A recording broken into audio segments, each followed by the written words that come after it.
दोस्तों, जिस घर में हम और आप रहते हैं, क्या हम वाकई उसके इतिहास को जानते हैं? हम रात के आसमान में तारों की एक धुंधली सफेद पट्टी देखते हैं, जिसे हम मिल्की वे आकाश गंगा कहते हैं। लेकिन क्या आपने कभी सोचा है कि अरबों तारों का ये शहर आखिर वजूद में आया कैसे? क्या ये हमेशा से ऐसा ही था या इसके पीछे कोई और खौफनाक और हिंसक सच छिपा है? आज विज्ञान हमें बताता है कि हमारी गैलेक्सी का जन्म कोई शांत प्रक्रिया नहीं थी। ये एक ऐसी कहानी है जिसमें गैलेक्सियों के बीच महायुद्ध हुए, विशालकाय ब्लैक होल्स ने जन्म लिया और डार्क मैटर ने एक ऐसा जाल बुना जिसने ब्रह्मांड की दिशा ही बदल दी। आज के इस तीसरे अध्याय में हम मिल्की वे के जन्म की उस सटीक और रहस्यमय प्रक्रिया को समझेंगे जिसने हमें हमारा घर दिया। अगर आज ये सब न हुआ होता तो शायद मानवता का कहीं कोई नामो निशान तक न होता। लेकिन आज की कहानी शुरू करने से पहले चलिए एक नजर डालते हैं कि हम अपनी इस महागाथा में अब तक कहां पहुंचे हैं। पिछले पार्ट में हमने देखा था कि कैसे बिग बैंग के बाद ब्रह्मांड अंधकार युग में चला गया था। हमने जाना कि कैसे गुरुत्वाकर्षण ने हाइड्रोजन के बादलों को सिकोड़ कर ब्रह्मांड के पहले सितारे पॉपुलेशन थर्ड स्टार्स को जन्म दिया। हमने देखा कि वे पहले सितारे बहुत विशाल थे, लेकिन उनका जीवन काल बहुत ही छोटा था। जब वे सुपरनोवा बनकर फटे तो उन्होंने ब्रह्मांड को उन भारी तत्वों से भर दिया जिनसे आज हमारा शरीर और हमारी पृथ्वी बनी है। हमने उस पल को भी समझा जब ब्रह्मांड की पहली छोटी और अनियमित गैलेक्सियां बननी शुरू हुई। लेकिन वे छोटी गैलेक्सियां हमारी विशाल मिल्की वे कैसे बनी? यही से शुरू होता है हमारा आज का तीसरा अध्याय, जिसका नाम है हमारी गैलेक्सी मिल्की वे का जन्म।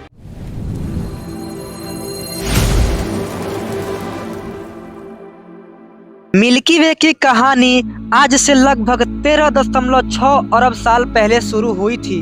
बिग बैंग को हुए अभी ज्यादा समय नहीं बीता था। ब्रह्मांड में चारों ओर गैस फैली थी, लेकिन वह गैस बेतरतीब नहीं थी। वैज्ञानिकों का मानना है कि डार्क मैटर के अदृश्य जाल ने उन गैसों को इकट्ठा होने के लिए एक सांचा प्रदान किया। शुरुआत में मिल्की वे आज की जैसी सुंदर और स्पाइरल गैलेक्सी नहीं थी। यह केवल गैस और धूल के कई छोटे छोटे गुच्छों का एक समूह थी। इन गुच्छों को हम प्रोटो गैलेक्सी कहते हैं। ये प्रोटो गैलेक्सियां आपस में टकरा रही थी। गुरुत्वाकर्षण इतना प्रबल था कि ये छोटे समूह एक दूसरे की ओर खींचते चले गए और अंततः एक बड़े केंद्र का निर्माण किया। मिल्की वे के इतिहास का सबसे बड़ा सच ये है कि यह एक शिकारी गैलेक्सी रही है। इसे बड़ा होने के लिए दूसरी गैलेक्सियों को निगलना पड़ा।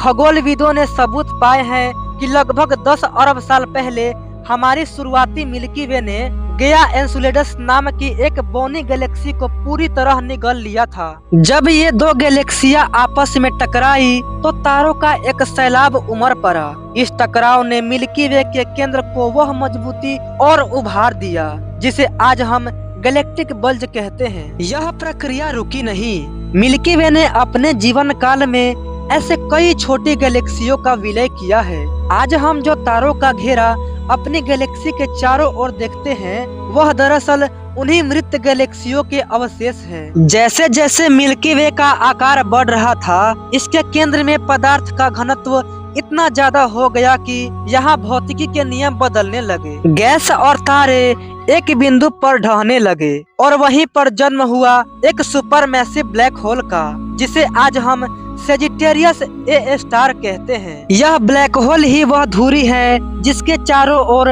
आज हमारी पूरी गैलेक्सी घूम रही है। यह सूरज से 40 लाख गुना ज्यादा भारी है। इसने मिल्की वे को स्थिरता दी।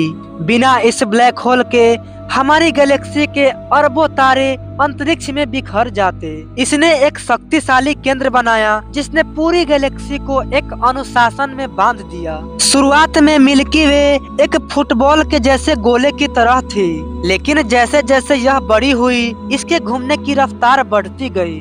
जैसे कुम्हार का चाक मिट्टी को आकार देता है, वैसे ही रोटेशन ने इस विशाल गैलेक्सी को चपटा कर दिया। इसी समय स्पाइरल आर्म्स यानी सर्पिल भुजाओं का निर्माण हुआ। इन भुजाओं में गैस और धूल के बादल इतने घने थे कि यहाँ नए सितारों का जन्म होने लगा। ये वो दौर था जब मिल्की वे अपनी युवावस्था में पहुंच चुकी थी। भारी तत्वों का भंडार बढ़ चुका था और ब्रह्मांड अब जीवन को सहारा देने वाले ग्रहों के निर्माण के लिए तैयार हो रहा था। मिल्की वे का जन्म और विकास आज भी जारी है। यह अभी भी छोटी गैलेक्सियों को अपनी ओर खींच रही है, लेकिन एक समय ऐसा आएगा जब हमारी गैलेक्सी अपनी पड़ोसी गैलेक्सी एंड्रोमेडा से टकरा जाएगी और इस घटना को घटने के लिए करीब 4 अरब सालों का समय लगेगा। यह ब्रह्मांड का सबसे बड़ा विलय होगा, जिससे एक नई विशाल गैलेक्सी का जन्म होगा, जिसका नाम होगा मिल्कोमेडा। हमारी गैलेक्सी का इतिहास संघर्ष और बदलावों से भरा है और यही बदलाव हमें आज यहाँ तक लेकर आए हैं। तो दोस्तों, आज हमने देखा कि कैसे धूल के बादलों और गैलेक्सियों के टकराव ने हमारे इस विशाल घर मिल्की वे को बनाया। हमने उस ब्लैक होल को जाना जो सबको बांधे रखा है, लेकिन घर तो बन गया, पर इस घर के अंदर हमारा कमरा यानी हमारा सौर मंडल कहाँ है? अगले पार्ट में यानी चैप्टर 4 में हम जानेंगे हमारा सौर मंडल और पृथ्वी का निर्माण। यहाँ हम उन रहस्यों से पर्दा उठाएंगे जिन्हें सुनकर आपके रोंगटे खड़े हो जाएंगे।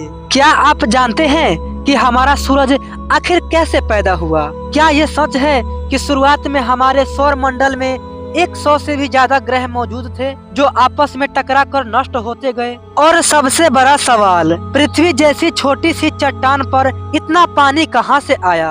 क्या हम किसी कॉस्मिक एक्सीडेंट का नतीजा है या इसके पीछे कोई और शक्ति काम कर रही थी? इन सभी सवालों के जवाब मिलेंगे हमारी सीरीज के अगले धमाकेदार हिस्से में। अगर आप अपनी जड़ों को जानना चाहते हैं तो पार्ट 4 को मिस मत कीजिएगा। लाइक कीजिए, शेयर कीजिए और सब्सक्राइब करना न भूले ताकि यह महागाथा आप तक पहुंचती रहे। फिलहाल के लिए चैप्टर 4 वाले टॉपिक पर पहले से मैंने एक वीडियो बना रखा है, तो अगर आप चाहें तो स्क्रीन पर दिख रही इस वीडियो पर टैप करके उसे जरूर देखें। इसके बाद जब मैं चैप्टर 4 के टॉपिक पर एक डिटेल में वीडियो बनाऊंगा तो आपसे ये रिक्वेस्ट है कि उसे जरूर देखिए। उस वीडियो को देखने के बाद ये पूरा कॉन्सेप्ट आपको प्रॉपरली और क्लियर तरीके से समझ में आ जाएगा।